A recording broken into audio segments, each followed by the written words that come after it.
The fourth-floor hallway smelled like bleach, old coffee, and resignation. Nurse Emily Carter noticed it the moment the elevator doors opened. Every hospital had its own smell. Emergency rooms smelled like urgency. Surgical wings smelled like antiseptic and anxiety. Pediatric units smelled like crayons and hope. The fourth floor smelled like people who had stopped expecting things to get better. Emily stepped into the hallway carrying a clipboard and a paper cup of coffee that had already gone cold. The fluorescent lights hummed overhead. A television mounted near the nurse's station played a daytime talk show nobody was watching. Somewhere down the hall, a man was shouting. Not angry shouting, pain shouting. The kind that came from nightmares nobody else could see. Emily looked at the sign mounted beside the nurse's station. Veterans Recovery Unit. Someone had scratched words beneath it years ago. The maintenance department had painted over them.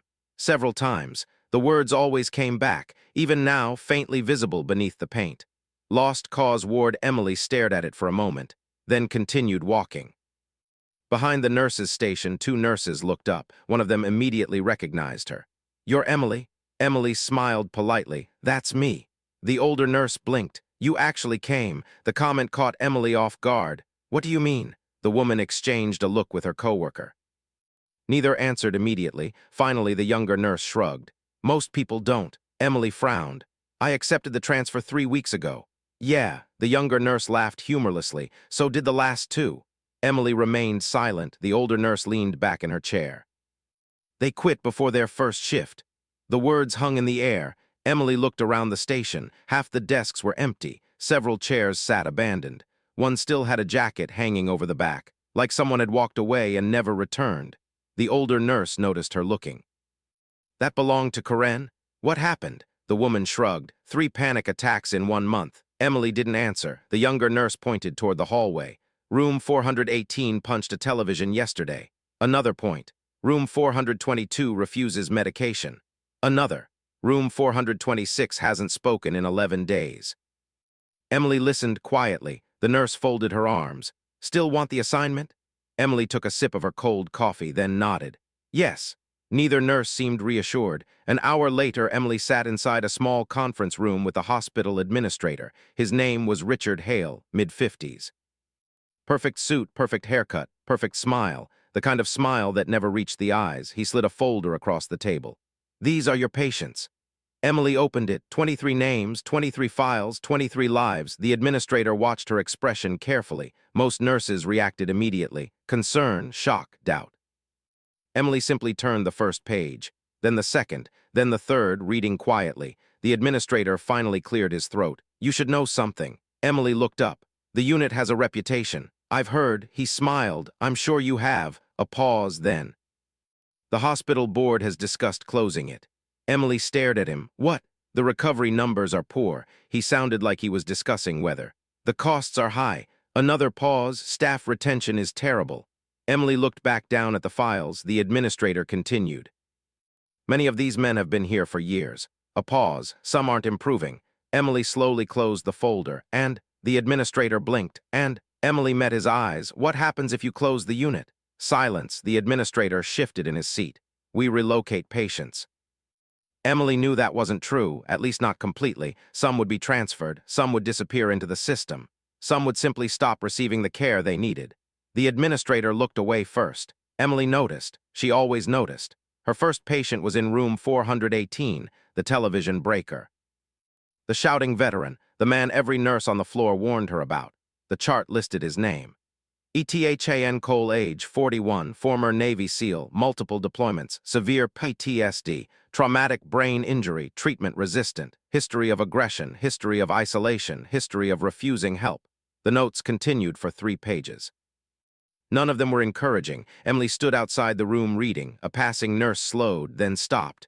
"You're going in there?" Emily looked up. "Eventually." The nurse lowered her voice. "He chased an orderly down the hallway last month." Emily glanced back at the chart. The nurse continued. "He refuses therapy." A pause. "He refuses visitors." Another. "He refuses almost everything." Emily closed the file. "What does he accept?" The nurse looked surprised. "What?" Emily smiled slightly. "What does he accept?" The nurse thought about it, then shrugged.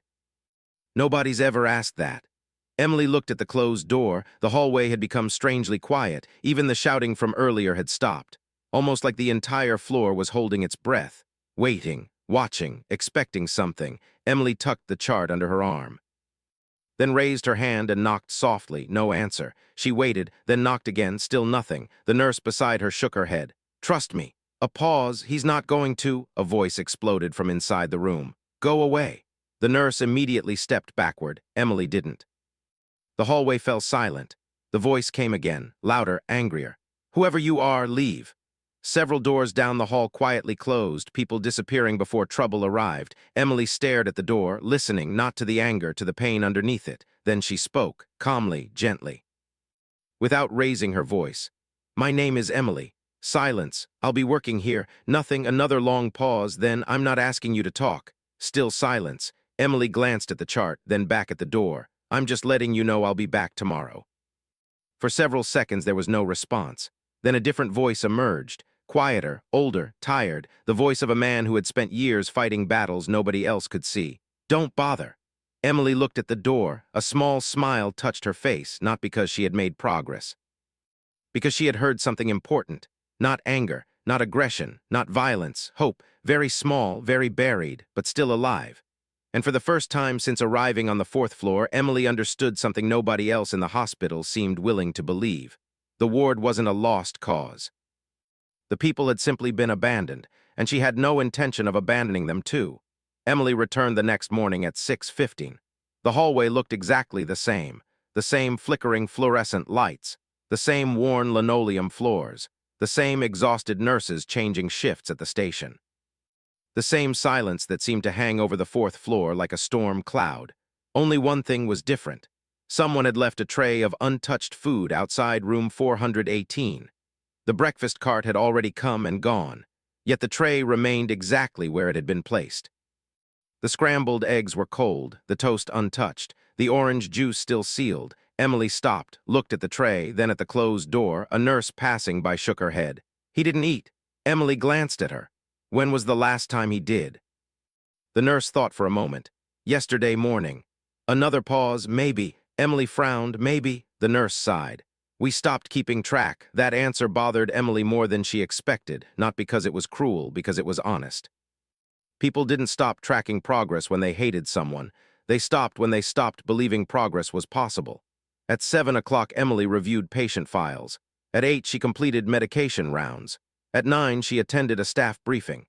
By 10, she found herself standing outside room 418 again. The tray was still there, untouched. She knocked once, nothing, twice, nothing. Then she quietly picked up the tray and opened the door. Several nurses at the station looked up immediately. One of them actually stood, as though preparing for an emergency. Emily noticed, said nothing, then stepped inside. The room was dark. The curtains remained closed. The television was off. A single lamp glowed in the corner. The air smelled faintly of coffee and old paper. For several seconds, Emily couldn't even see the patient. Then her eyes adjusted. A man sat near the window, motionless, watching the parking lot below. He didn't turn around, didn't acknowledge her, didn't move. The file photo hadn't prepared her, not really. The chart said 41 years old. The man by the window looked 60. The weight of trauma had aged him. His shoulders were broad but thinner than they should have been. His hair showed streaks of gray. A faded scar disappeared beneath the collar of his shirt. And his eyes, even from across the room, Emily could see it. The exhaustion, the kind that sleep couldn't fix. She quietly set the breakfast tray on the table, no response. She adjusted a chair, still nothing. Finally she spoke.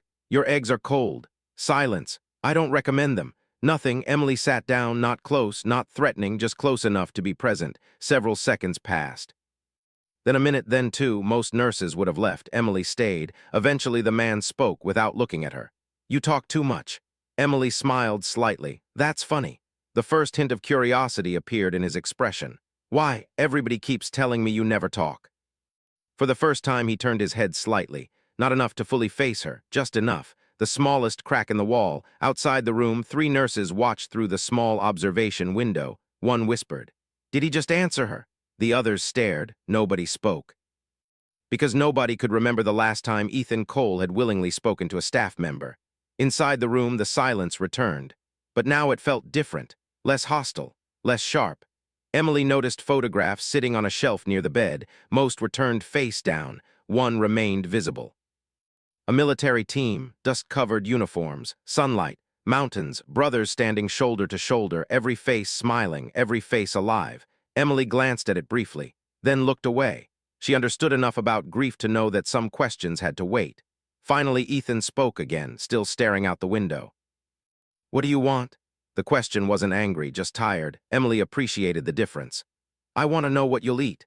The answer surprised him. She could tell most conversations with doctors involved treatment plans, therapy, medication, compliance. Nobody asked about lunch. He looked toward the untouched tray.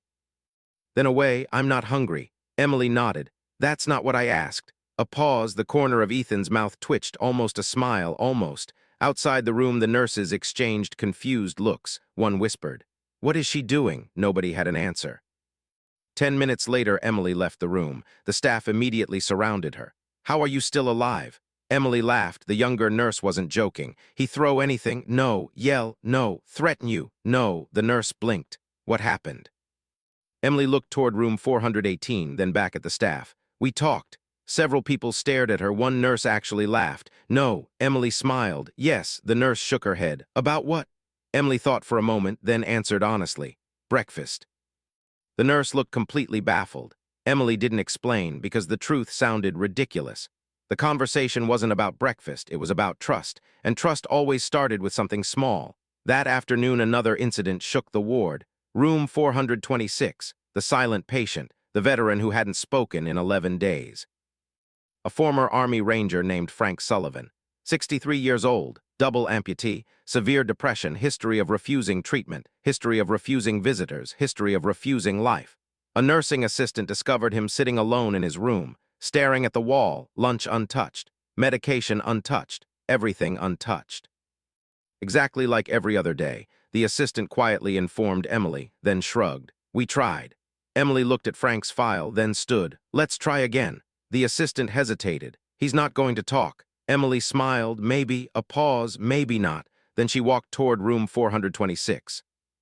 As she approached, she noticed something. A framed photograph sitting beside the doorway. Most staff probably walked past it 100 times. Emily stopped, picked it up, looked closely. A younger Frank stood beside a little girl, 7 years old, missing front tooth, huge smile. Holding a fishing rod almost bigger than she was. Emily studied the picture, then looked back toward the room. Something clicked, not a solution, a clue. 20 minutes later, the nurse's station became unusually quiet because a sound was coming from room 426, not shouting, not crying, not television noise. Conversation, real conversation. The kind nobody had heard from Frank Sullivan in nearly 2 weeks. Several staff members gathered outside, listening.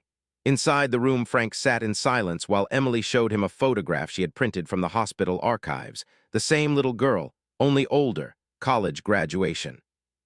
Huge smile, holding a nursing degree. Frank stared at the image for a long time, then finally asked the first question anyone had heard from him in 11 days. "Where did you get that?" Emily smiled, and for the second time that day. A veteran everyone had given up on started talking again. The fourth floor wasn't changing yet. Not really. The walls were still the same, the problems were still the same.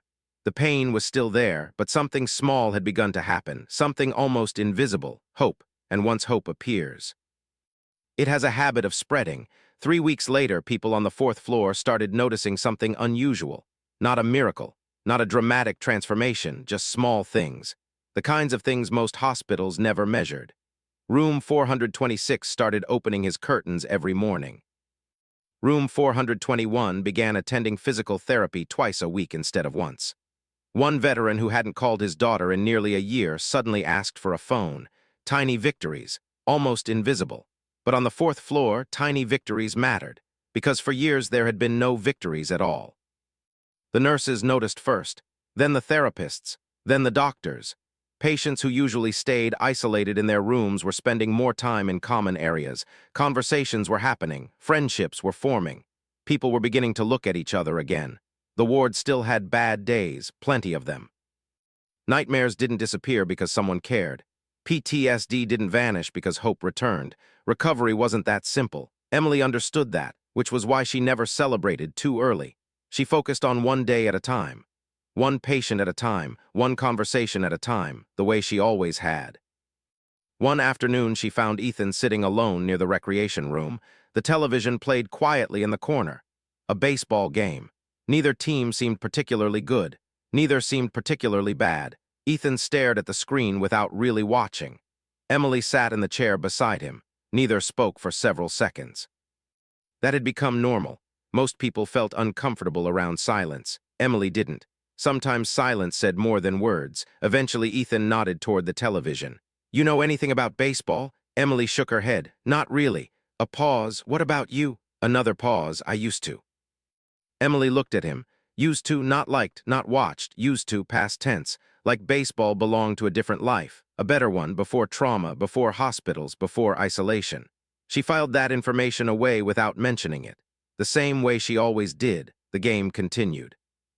A player hit a double. The crowd cheered. Neither reacted. Then Ethan spoke again. "Most nurses quit." Emily smiled slightly. "I've heard." He glanced at her. "Karen lasted 3 weeks." Emily nodded. "I heard about Karen too." A faint smile appeared on Ethan's face. The first real smile she had seen. Small, brief, but real. Then it disappeared almost immediately, like he regretted letting it happen. "Why'd you stay?" The question surprised her, not because of the words, because he asked. People only ask questions when they care about the answer. Emily looked toward the television, thinking, choosing her words carefully, because some truths were too heavy to hand someone all at once. "My father was a veteran." Ethan slowly looked at her. She rarely talked about herself, almost never. "I didn't know that." Emily nodded. "Most people don't." The television continued playing, neither watched.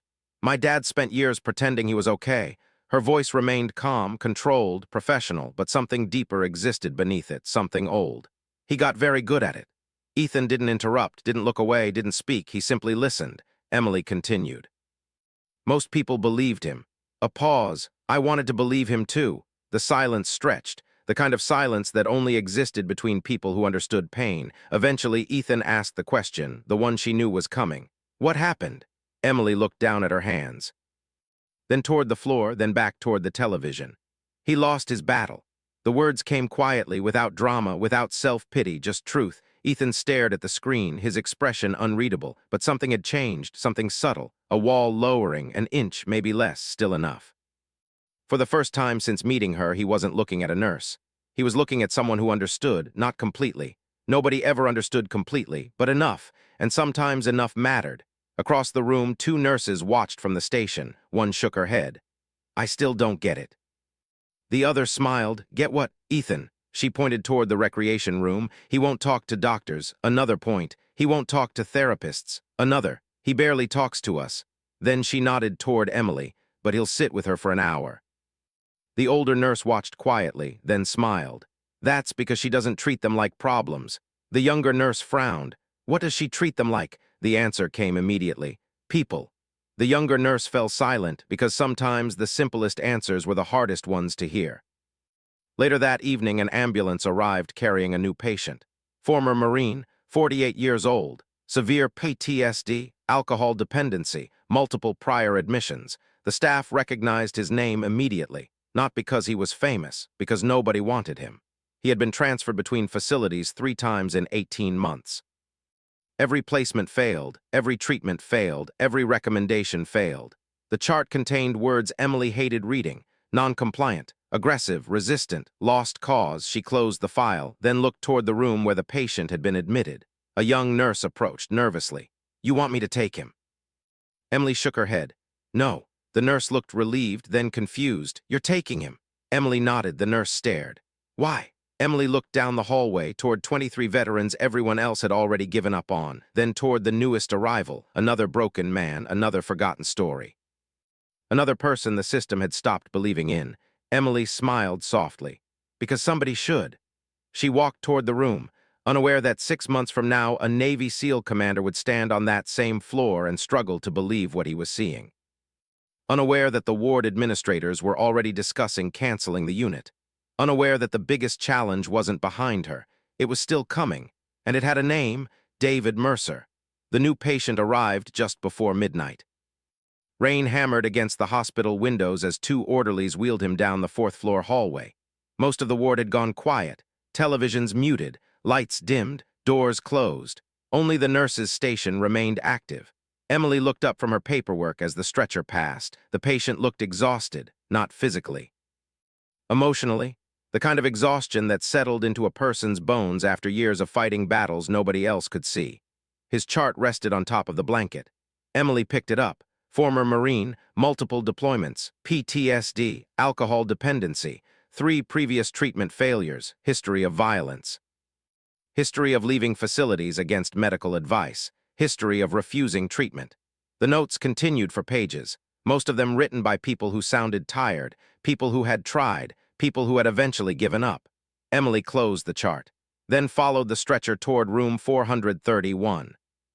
The patient hadn't spoken once during the transfer, hadn't looked at anyone, hadn't acknowledged anyone. He simply stared at the ceiling, like he had already decided nothing inside this building mattered. Emily recognized that look. She had seen it before, many times. Usually in people who no longer believed tomorrow would be different from today. The orderlies finished transferring him into bed. One of them glanced toward Emily. "You sure you want this one?" Emily smiled. "I don't remember volunteering." The orderly laughed. "Trust me, nobody volunteers." When they left, Emily remained behind. The patient still hadn't spoken. She pulled a chair beside the bed, sat down, waited 30 seconds, a minute, 2 minutes. Finally, the man turned his head, his eyes narrowed. "You another therapist?" Emily shook her head. "Nurse." He looked away. "Good." Emily raised an eyebrow. "Why's that?" His answer came immediately. "Therapists always want me to talk." Emily nodded. "Sounds exhausting." For the first time, the man looked slightly confused. That wasn't the response he expected. Neither was what came next. Emily stood, adjusted his blanket. Checked the IV, then headed toward the door. The patient frowned. "That's it." Emily looked back. "What? Aren't you going to ask questions?" Emily shrugged. "Not tonight." The man stared. "Why not?" Emily smiled. "Because you're tired." Then she left. The door clicked shut behind her. Inside the room, the former Marine stared at the empty doorway, trying to figure out what had just happened. Across the hall, Ethan Cole was standing near the nurse's station. Emily nearly jumped when she saw him. "Couldn't sleep?" Ethan shrugged. Neither answer nor denial. His eyes drifted toward room 431. "The new guy?" Emily nodded. "Evan Brooks." Ethan looked toward the closed door, then back toward Emily. "He won't stay." The certainty in his voice caught her attention. "You know him?" "No." Another pause. "But I know the look." Emily followed his gaze. The hallway remained quiet. Rain continued tapping against the windows. Finally, Ethan spoke again. "Guys like him don't come here to get better." Emily folded her arms. "What do they come for?" Ethan stared down the corridor. "To disappear." The words lingered, heavy, honest, painfully honest. Emily didn't argue because part of her knew he was right. Some veterans arrived looking for recovery. Others arrived because they had run out of places to go. The difference mattered. A lot. Ethan started walking back toward his room. Then stopped. Without turning around, he asked a question, the first personal question he had ever asked her. "Did your father ever get help?" Emily froze, only for a second, but Ethan noticed. The silence told him enough. Still, she answered. "He tried." Ethan nodded slowly. Then continued walking. Neither spoke again, but something had changed. Trust rarely arrived all at once. Most of the time it appeared in small pieces. A question, a conversation, a shared silence. Emily watched him disappear into room 418, then returned to the nurse's station. The younger nurse from earlier looked up. "Was that Ethan?" Emily nodded. The nurse blinked. "He was talking to you." Emily smiled. "A little." The nurse leaned back in disbelief. "I've worked here 2 years." A pause. "I've never seen him talk to anyone at midnight." Emily sat down, opened a chart, returned to work. But inside she felt something she hadn't felt since arriving on the 4th floor. Momentum, not success, not victory, momentum. And momentum mattered, because once people started moving forward even slightly, they became harder to stop. 3 days later, the hospital board held a private meeting. Emily wasn't invited. Neither were the patients. Neither were the nurses. Inside a conference room on the 1st floor, administrators reviewed budgets, spreadsheets, graphs, cost reports, numbers, always numbers. Richard Hale stood near the front of the room. The same administrator who had welcomed Emily on her first day. One slide appeared on the screen. Veterans Recovery Unit. Several board members immediately frowned. The chairman adjusted his glasses. Still over budget. Another executive nodded. Significantly. Someone else flipped through a report. The recommendation remains closure. Richard hesitated, only briefly, then nodded. Yes. The room fell silent. One board member looked down at the financial summaries. How long? 30 days. The answer came quickly, too quickly, as if it had already been decided, as if the discussion itself was only a formality. Nobody on the fourth floor knew any of this. Nobody knew a deadline had been set. Nobody knew decisions were being made. Nobody knew that while Emily fought to save individual veterans, someone else was preparing to eliminate the entire ward. And somewhere hundreds of miles away, a retired Navy SEAL commander named David Mercer opened a letter from an old teammate. The letter contained only one paragraph, one recommendation, one request. At the bottom was a handwritten sentence, a sentence that immediately caught his attention. You need to see what one nurse is doing for these men. David Mercer read the line twice, then a third time. A week later, he booked a flight. The fourth floor had no idea he was coming, but everything was about to change. Over the next 2 weeks, something unusual started happening on the fourth floor. Families began returning, not all at once, not dramatically, one visit at a time, one phone call at a time, one relationship at a time. The first was Frank Sullivan, the former Army Ranger who had spent months refusing visitors, months refusing calls, months pretending he didn't care whether anyone came. One Tuesday afternoon, Emily noticed him sitting near the day room wearing a clean button-down shirt instead of his usual hospital sweatshirt. That alone was unusual. Frank hated button-down shirts, he had said so repeatedly. Emily stopped beside him. Big plans? Frank looked uncomfortable, which immediately told her the answer. You tell anybody and I'll deny it. Emily smiled, noted. Frank glanced toward the hallway, then lowered his voice. My daughter's coming. Emily didn't say anything. She simply sat beside him. Sometimes silence was kinder than congratulations. Frank stared at the floor. Been 3 years. The words came quietly. 3 years since he'd seen his daughter. 3 years since pride, anger, guilt, and depression had built walls neither of them knew how to cross. Emily looked toward the entrance. You nervous? Frank snorted. No. A pause, then maybe. Emily smiled. That was probably the most honest answer she'd heard all week. 2 hours later, she watched from a distance as a woman in her early 30s stepped off the elevator. Neither moved at first. Father and daughter simply stared at each other. Neither seemed sure what to do. Then the daughter crossed the hallway and hugged him just like that. 3 years of silence collapsed in 5 seconds. Frank cried. His daughter cried. Several nurses cried. Emily quietly disappeared before anyone noticed she was watching. She had learned long ago that some moments belonged to other people, not to her. Later that evening, Frank stopped by the nurse's station.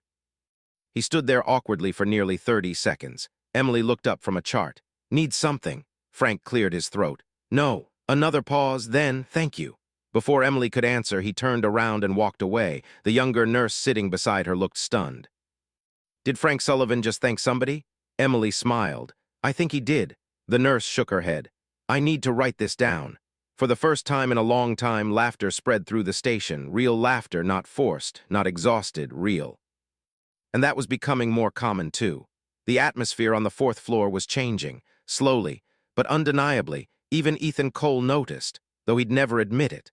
One afternoon, he found himself sitting in the common area while 3 other veterans played cards nearby. A month ago, that would have been impossible. He would have stayed locked inside room 418, avoided everyone, ignored everything.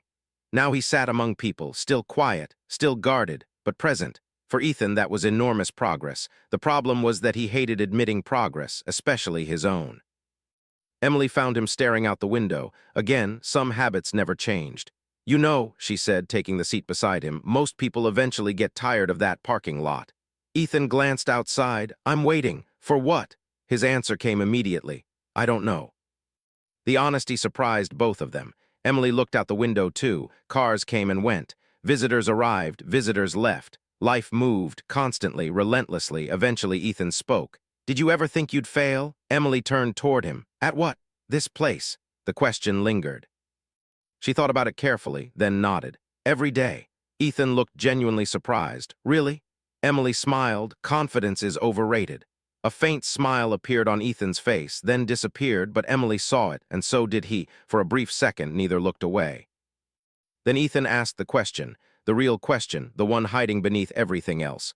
What if none of this lasts? Emily knew exactly what he meant, not therapy, not treatment, hope. What if hope didn't last? What if improvement didn't last? What if people always ended up back where they started? Emily looked toward the parking lot, then answered honestly. I don't know. Ethan frowned. Most people rushed to reassure. Most people rushed to promise. Emily never did. I don't know, she repeated, but I think it's worth trying anyway. The answer stayed with him long after she left because it wasn't perfect. It wasn't inspirational. It wasn't a speech. It was real. And real had become very important to Ethan. Meanwhile, downstairs, Richard Hale sat through another board meeting. The discussions were becoming more aggressive. The budget reports weren't improving fast enough. The financial projections still looked bad. The ward still cost more than it generated. To the board, those facts mattered. To the veterans upstairs, they meant nothing. Richard stared at the latest report, then frowned. Something wasn't right. Several metrics had changed. Patient incidents were down, readmissions were down, participation rates were rising, family visitation numbers had nearly doubled. He checked the dates, then checked them again. The improvements all began around the same time. The same month, the same week, the same nurse. Richard leaned back in his chair. For the first time, he wasn't looking at a problem. He was looking at an inconvenience, because if the ward kept improving, closing it would become harder to justify. And Richard Hale hated complications, especially unexpected ones. Back on the 4th floor, another complication had just arrived. The elevator doors opened shortly after noon. A tall man stepped into the hallway carrying a worn duffel bag. Early 60s, broad shoulders, gray hair, calm eyes, the kind of presence that made people notice him without understanding why. He paused beside the nurse's station, looked around, studied the hallway. The patient rooms, the common area, the veterans talking among themselves, the atmosphere, the life, the hope. Then he asked a simple question. Is Emily Carter working today? The nurse at the station nodded. Can I tell her who's asking? The man smiled slightly. David Mercer. The nurse's expression didn't change, but if she'd known who he was, she might have understood why that name mattered. Because David Mercer hadn't come to inspect a ward, he hadn't come to attend a meeting, and he certainly hadn't come because of hospital paperwork. He came because a fellow SEAL had told him something he couldn't stop thinking about. One nurse changed an entire floor. David Mercer didn't believe stories like that. Not anymore. In his experience, people exaggerated, people embellished, people romanticized, but as he looked around the 4th floor, he felt the first crack in his skepticism, because what he saw didn't look like a lost cause, and somehow, he had a feeling the most surprising part was still ahead. Emily didn't meet David Mercer until nearly an hour later. She had spent most of the afternoon helping a therapist coordinate group sessions and checking medication schedules. By the time she finally reached the nurse's station, the retired Navy SEAL commander was sitting quietly near a window reading an old magazine. He didn't look important. That was the first thing she noticed. The second was that every veteran who passed him seemed to look twice. Not because they recognized him, because something about him felt familiar, like a man who understood things he never talked about. The younger nurse pointed toward him. That's David Mercer. Emily nodded politely, then approached. Mr. Mercer, David stood. The movement was smooth despite his age. Emily Carter, she smiled. I assume you're the visitor everyone's been whispering about. David laughed. People whispering about me usually isn't a good sign. Emily extended her hand. He shook it, then studied her for a moment, not rudely, not suspiciously, simply curious. This was the woman, the nurse everyone kept mentioning, the one veterans talked about, the one a former teammate had written an entire letter about, the one who supposedly transformed a ward everyone else had given up on. Frankly, David expected someone older, maybe louder, someone with obvious authority. Emily looked like neither. She looked tired, busy, and entirely unaware of the impact she'd had. That alone caught his attention. Most people who changed institutions knew it. Most people who received praise expected it. Emily seemed uncomfortable with it. David respected that. So, Emily said, what brings you here? David looked around the hallway, at the veterans, at the staff, at the atmosphere, then back at her. I came to visit an old friend. Emily immediately understood. Ethan, David smiled. That obvious? Emily nodded. Ethan hasn't had many visitors. David's expression softened. That doesn't surprise me. Neither spoke for a moment. Then Emily offered to walk him to room 418. David accepted. As they moved down the hallway, he noticed something unusual. Veterans greeted her, not formally, not as a nurse. As Emily, one asked about his granddaughter. Another thanked her for finding a missing photograph. A third stopped her just to show her a sketch he'd been working on, tiny interactions. Small moments, but David noticed all of them, because leadership often revealed itself in small things, not speeches, not titles, not recognition, small things, and everywhere he looked, Emily seemed connected to the people around her. The fourth floor felt less like a hospital, more like a community. That wasn't normal, not after everything he'd heard about this ward. When they reached Ethan's room, Emily stopped. "I'll let you two catch up." David nodded, then paused before entering. "One question." Emily looked at him. "What?" David glanced around the hallway, then lowered his voice. "Was it always like this?" Emily followed his gaze, the veterans talking, the staff smiling, the atmosphere, the hope. She smiled slightly. "No," a pause, not even close. Then she walked away, leaving David standing outside Ethan's room, thinking, wondering. Trying to understand what exactly had happened here, he entered quietly. Ethan looked up from his chair. For several seconds, neither spoke. Then Ethan blinked, twice, as if his brain needed time to process what his eyes were seeing. "David," the older man smiled, still ugly. For the first time in months, Ethan laughed. A real laugh, not a forced one, not a polite one. A genuine laugh. The sound shocked both of them, because neither remembered the last time they'd heard it. David sat down. Neither man spoke for nearly a minute. They didn't need to. Years of friendship didn't work that way. Eventually, Ethan shook his head. "I thought you were in Montana." "I was." "What happened?" David smiled. "I got curious." Ethan frowned. "About what?" David looked around the room, the books, the drawings. The photographs, the changes, everything. "This." Ethan leaned back. For a moment he seemed unsure what to say. Then he looked toward the hallway, toward the nurse's station, toward the woman who had changed everything, and simply said, "Her." David followed his gaze. For the next 2 hours they talked, about deployments, about friends, about losses, about time, but one topic kept returning. Emily, again and again, not because Ethan intended it, because every conversation somehow led back to her. Eventually, David noticed. "You trust her." Ethan laughed softly. "That's the weird part." "What?" "I do." The answer surprised even Ethan. Trust wasn't something he gave away, not anymore, yet somehow she'd earned it, without forcing, without demanding, without trying.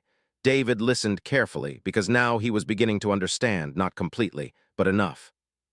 Enough to realize the stories weren't exaggerated. If anything, they might have undersold it. The following morning, David arrived early, before sunrise, before shift change, before most patients were awake. He wanted to see the ward without preparation, without ceremony, without people performing for visitors. He wanted the truth. So he sat quietly near the day room with a cup of coffee and watched. What he saw surprised him. Veterans helping each other, staff interacting without fear, patients encouraging other patients, small conversations, small victories, life, real life, not perfection, not miracles, just progress. Then something happened that stopped him cold. Evan Brooks, the Marine everyone considered impossible, the newest patient. The man who had refused treatment at 3 different facilities walked into the day room carrying 2 cups of coffee. David watched as Evan crossed the room, then handed 1 cup to Frank Sullivan. The former Army Ranger smiled, accepted it, thanked him, and the 2 men sat down together, talking, laughing like old friends. David stared, because according to every report he'd read, neither man should have been doing that. Neither man should have been functioning that well. Neither man should have been improving. Yet here they were, living, recovering, moving forward. David slowly stood, then walked toward the observation window overlooking the ward. He remained there for nearly 10 minutes. Watching, listening, processing. And for the first time since arriving, the retired Navy SEAL commander understood why his friend had written the letter.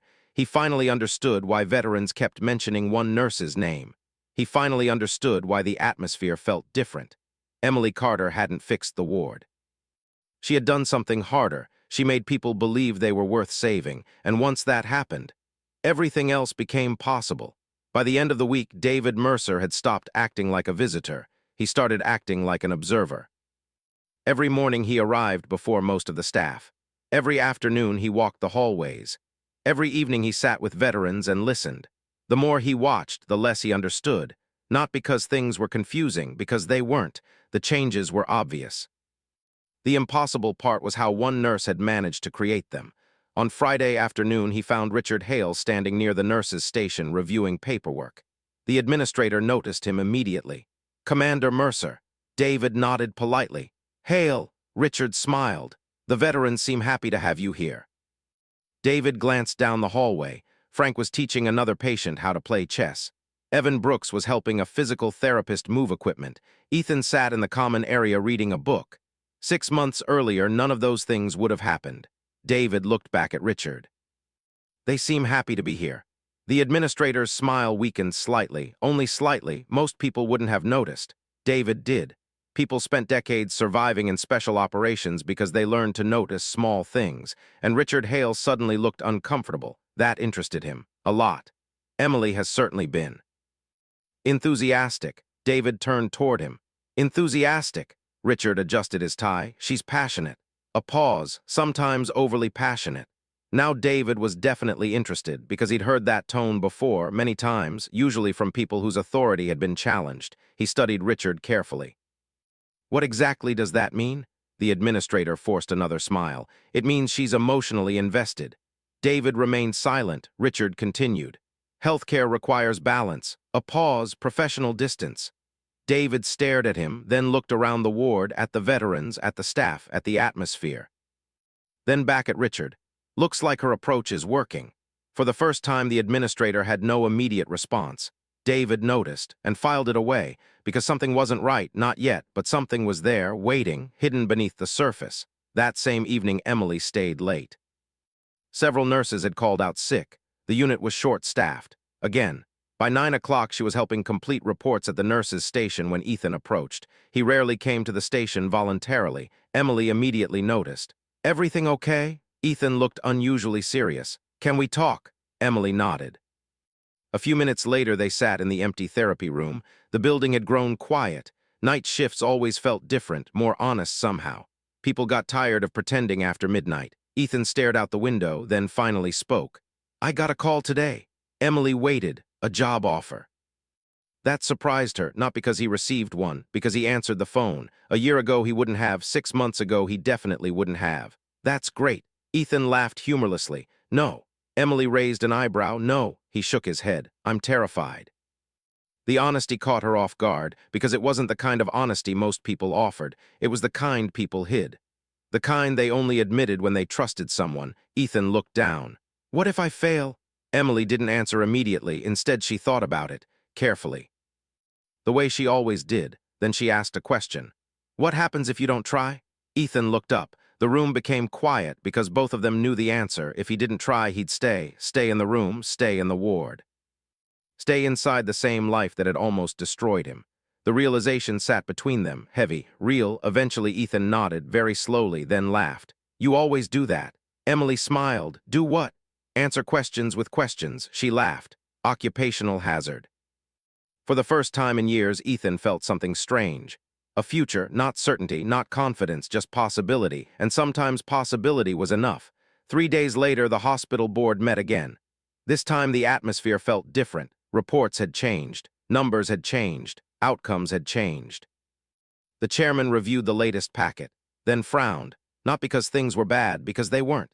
Patient incidents had dropped dramatically. Family engagement had increased. Recovery benchmarks were improving. Volunteer support was growing. Community donations had started appearing.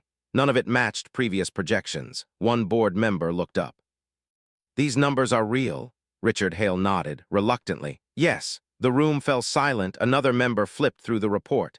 "Then why are we discussing closure?" Nobody answered immediately. Richard felt every eye turn toward him. For months, the decision seemed easy. Now it didn't. Because success complicated things, and the fourth floor was becoming difficult to ignore. That afternoon, David Mercer sat with Frank Sullivan near the recreation room. A chessboard rested between them. Frank moved a piece, then smiled. "You're losing." David looked down. He was, badly. "Don't tell anybody." Frank laughed. The sound echoed through the room, a strong sound, a healthy sound, the kind of sound that hadn't existed here 6 months ago. David studied him for a moment, then asked the question he'd been thinking about all week. "What changed?" Frank immediately knew what he meant. Not the chess game, the ward, the recovery, everything. He looked around, then toward the nurses' station. Emily was helping a veteran fill out paperwork, nothing dramatic, nothing extraordinary, just helping. Frank smiled, then said something David never forgot. She showed up. David waited. Frank continued. Everybody else came here to treat us. A pause. She came here to know us. The words settled heavily because they were true, painfully true, and suddenly David understood something. The transformation wasn't medical, not really. It wasn't about programs or budgets or treatment plans. Those things mattered.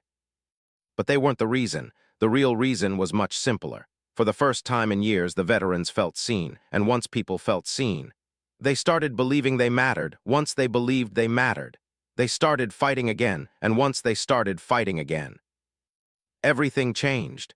The following morning, David Mercer received a phone call. The moment he heard the voice, his expression changed.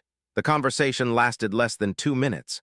When it ended, he stood motionless near the window, thinking, processing. Then he looked toward the nurse's station, toward Emily, toward the veterans, toward the ward everyone once called a lost cause, because the call had confirmed something important, something that would change everything. And for the first time since arriving, David realized the biggest battle wasn't saving the veterans. The biggest battle was making sure nobody took this place away from them. The phone call bothered David Mercer for the rest of the day, not because it surprised him, because it confirmed what he'd already suspected. The fourth floor wasn't being evaluated anymore. It was being targeted. Late that afternoon, he requested a meeting with Richard Hale. The administrator agreed immediately. Confident people usually did, especially when they believed they controlled the outcome. The meeting took place in Hale's office. Large windows, expensive furniture, perfectly organized shelves, everything about the room communicated authority. David had spent most of his life around authority. He'd learned long ago that impressive offices rarely impressed him. Richard smiled as David entered. "What can I do for you, Commander?" David closed the door behind him, then sat down. "How close are you to shutting down the veterans' ward?" The smile disappeared immediately, not entirely, just enough. David noticed. Richard leaned back. "I'm not sure where you heard that." David said nothing. Silence had always been one of his favorite tools. Eventually, Richard cleared his throat. "The board is reviewing several options." David nodded. "That's not what I asked." Another pause, then, "How close?" Richard folded his hands. "The unit is expensive." David remained silent. "The hospital has responsibilities." Still silent. "The financial realities are complicated." David looked at him calmly, then spoke. "You didn't answer the question." The room became very quiet. Richard finally sighed. "We were planning to present closure recommendations next month." David leaned back. There it was, the truth, simple, direct, dangerous, because now he understood exactly what was happening. A ward that had survived years of neglect was finally improving, and somebody wanted to close it anyway. Meanwhile, Emily knew none of this. She was busy helping Evan Brooks prepare for his first family visit. The former Marine looked terrified, not nervous, terrified, which amused Frank Sullivan tremendously. The older veteran laughed so hard he nearly knocked over a chessboard. "You survived 3 deployments." Evan glared at him. Frank grinned. "Yet you're scared of your sister." The room erupted with laughter. Even Ethan smiled. A month ago, something like this would have been impossible.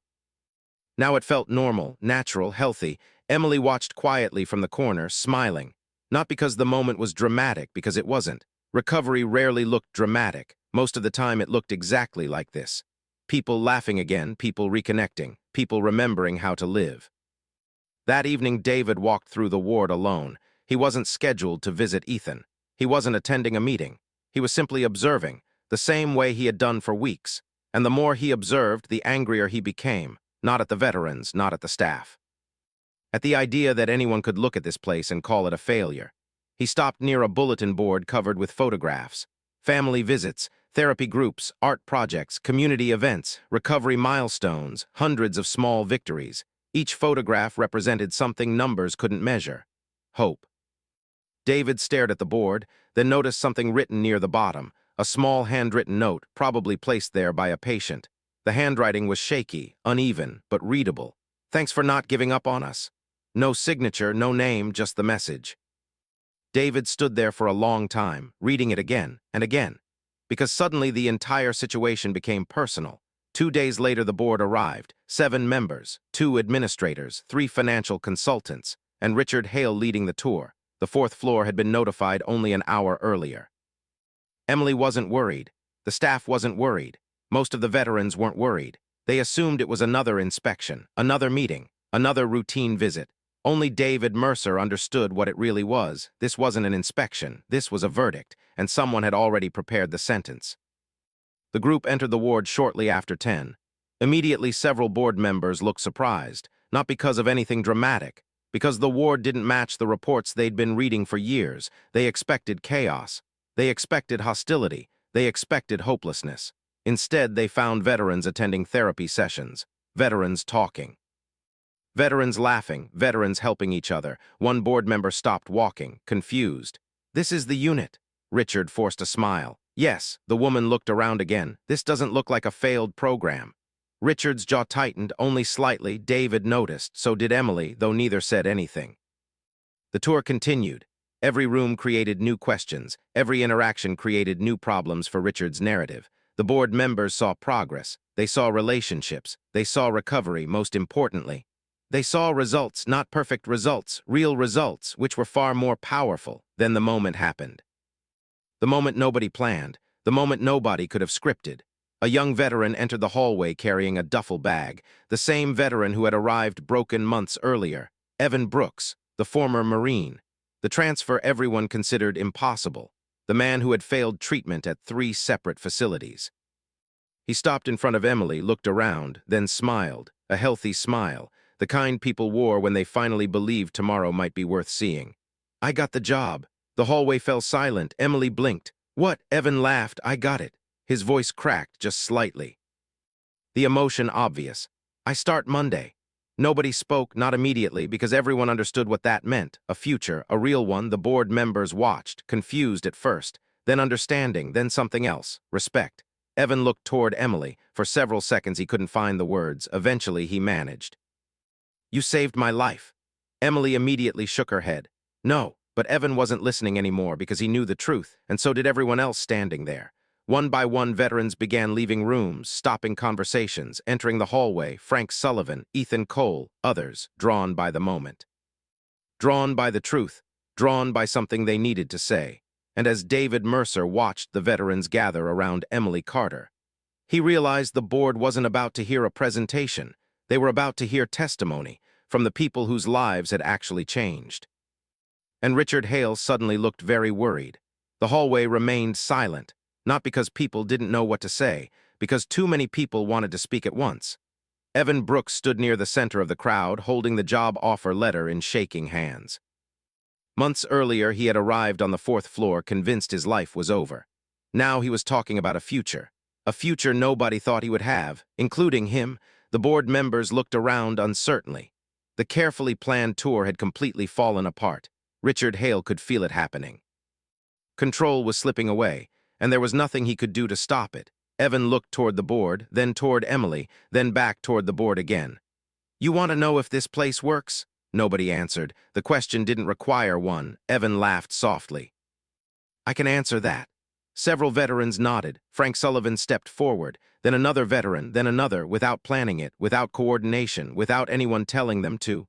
The hallway slowly filled. David Mercer watched quietly, because he already knew what was coming, truth, the kind no spreadsheet could compete with. Frank Sullivan looked directly at the board members. 6 months earlier, he would have avoided eye contact entirely. Now he stood straight, confident, present. "My daughter talks to me again." The statement was simple, yet nobody interrupted, because everyone understood the weight behind it. 3 years of silence. 3 years of distance. 3 years of regret. Gone, not erased, but healed. Frank pointed toward Emily. "That happened because she refused to quit on me." A veteran near the back spoke next, then another and another, each story different, each ending the same. One man hadn't left his room in 8 months. Another hadn't attended therapy in over a year. Another had been preparing to leave treatment entirely. All of them pointed toward the same person. Emily, the quiet nurse standing near the nurse's station, looking increasingly uncomfortable. Recognition had never been something she wanted. That was part of the reason people trusted her. Everything she did came without conditions, without expectations, without a need for credit. David noticed the board members exchanging looks. The atmosphere in the hallway was changing. People could feel it, even Richard Hale. Especially Richard Hale, because every story being told destroyed months of arguments. Every success weakened the case for closure. Every veteran speaking made it harder to pretend the ward was failing. Then Ethan Cole stepped forward. The hallway immediately became silent again, not because he was the loudest.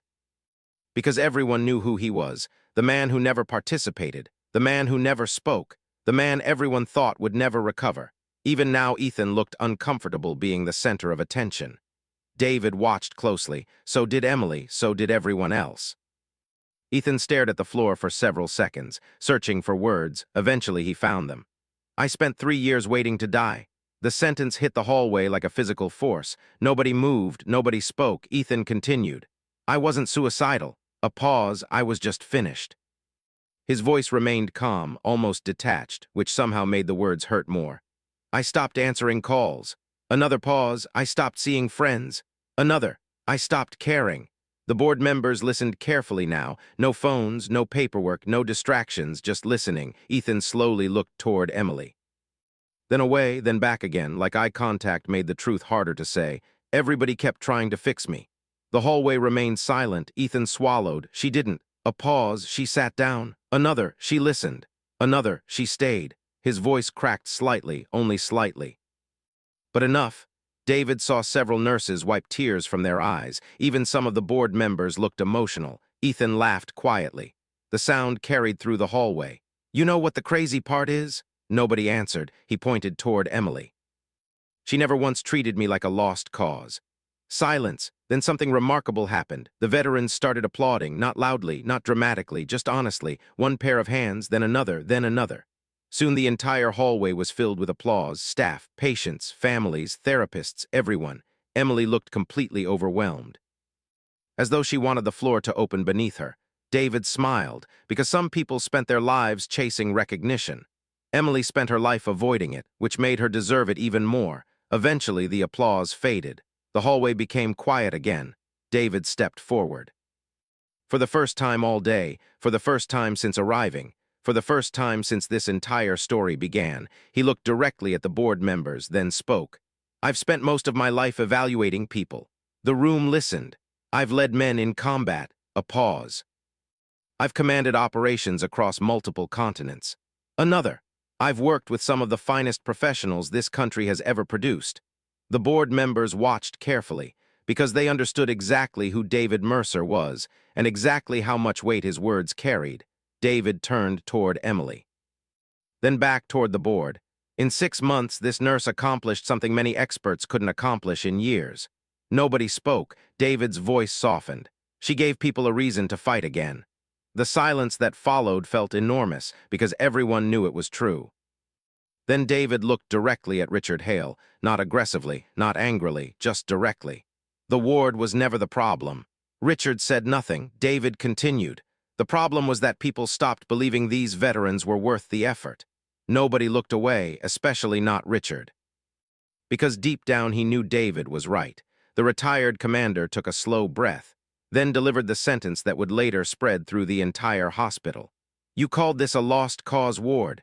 A pause. "Looks to me like the only thing lost was leadership." The hallway went completely silent. Richard Hale looked away first, and everyone noticed. The board members exchanged glances. The decision had already been made, not officially, not yet, but everyone could feel it. The fight was over. The outcome wasn't, but the fight was. 1 week later, the announcement became official. The Veterans Recovery Unit would remain open. Funding increased. Staff expanded. Programs protected. The closure proposal permanently withdrawn. The news spread through the 4th floor like wildfire. Veterans celebrated. Staff celebrated. Families celebrated. Emily mostly hid from the attention. Some things never changed. 3 months later, Ethan Cole walked out of the hospital carrying a single duffel bag. No wheelchair, no escort, no hesitation. David Mercer stood beside him. So did Frank. So did Evan. So did half the ward. Emily remained near the entrance, exactly where she preferred to be, watching others have their moment. Ethan stopped before reaching the parking lot, turned around, looked at the building, then looked at Emily. For several seconds, neither spoke. Finally, Ethan smiled, a real smile, the kind that had once seemed impossible. Then he said the words Emily would remember for the rest of her life. "You were wrong." She laughed. "About what?" Ethan adjusted the strap on his duffel bag, then looked back at the hospital, back at the veterans, back at the life waiting for him beyond the parking lot. You said this place wasn't about saving people. A pause, his smile widened. It was. Before Emily could answer, he climbed into the waiting truck and drove away, toward a future he once believed he'd never have. Months later, a maintenance worker removed the old paint from the wall outside the fourth floor. Beneath it, the faded words still remained, Lost Cause Ward. The worker stared at them for a moment, then painted over them one final time. This time, nobody wrote them back. Because nobody called it that anymore. Not the staff, not the families, not the veterans. They called it something else now. Home.